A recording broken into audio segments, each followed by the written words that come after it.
আসসালামু আলাইকুম viewers, welcome back to my channel. Hopefully আপনারা সবাই ভালো আছেন। আমি বরাবরের মতো আপনাদের মাঝে চলে এসেছি নতুন মজার একটি রেসিপি নিয়ে। আজকে আমি আপনাদের সাথে শেয়ার করছি মূলা শাকের ভাজির রেসিপি।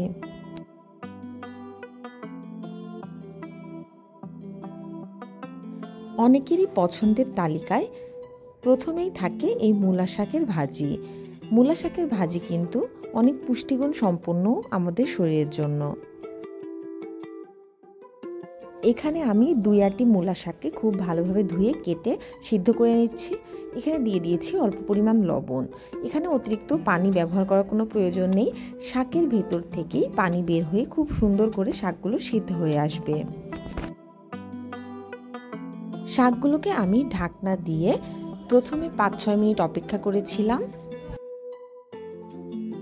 5-6 মিনিট জাল করে নেওয়ার পরে শাকগুলো থেকে এভাবে পানি ছেড়ে দিবে। ঠিক এই পর্যায়ে আমি ঢাকনা তুলে পানিগুলোকে জাল দিয়ে শুকিয়ে নিব।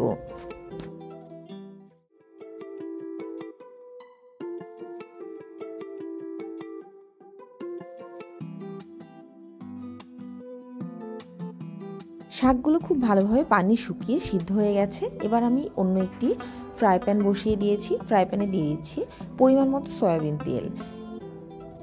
সয়াবিন তেল দিয়ে এখানে আমি দিয়ে দিচ্ছি পেঁয়াজ এবং কাঁচামরিচ, রসুনের কুচি। এখানে আমি 2টি পেঁয়াজ, 5-6টি কাঁচামরিচ এবং রসুনের কুচি ব্যবহার করছি। পেঁয়াজ, রসুন, কাঁচামরিচগুলোকে এবার আমি খুব ভালোভাবে ভাজি করে নেব।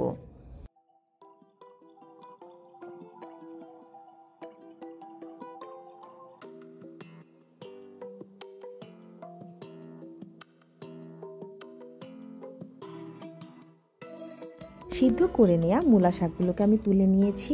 অন্যদিকে পেঁয়াজ, কাঁচামরিচগুলো ভাজা হচ্ছে।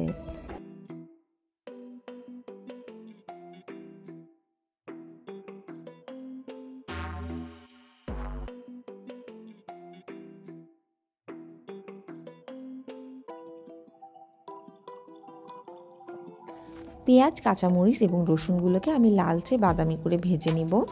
যখন পেঁয়াজ মরিচগুলো লালচে হয়ে যাবে ঠিক এই পর্যায়ে আমি এর ভিতরে দিয়ে দিব আগে থেকে সিদ্ধ করে রাখা মূলা শাক।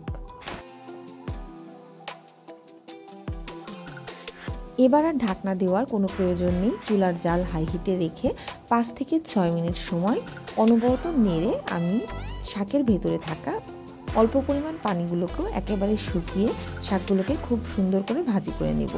যখন ভাজি থেকে হালকা পরিমাণ তেল ছেড়ে দিবে তখন বুঝবো শাক ভাজিটি পরিবেশনের জন্য একেবারে রেডি। আপনারা যারা এখনও আমার চ্যানেলটি সাবস্ক্রাইব করেননি অবশ্যই সাবস্ক্রাইব করে আমার পাশে থাকবেন। Thanks for watching my video.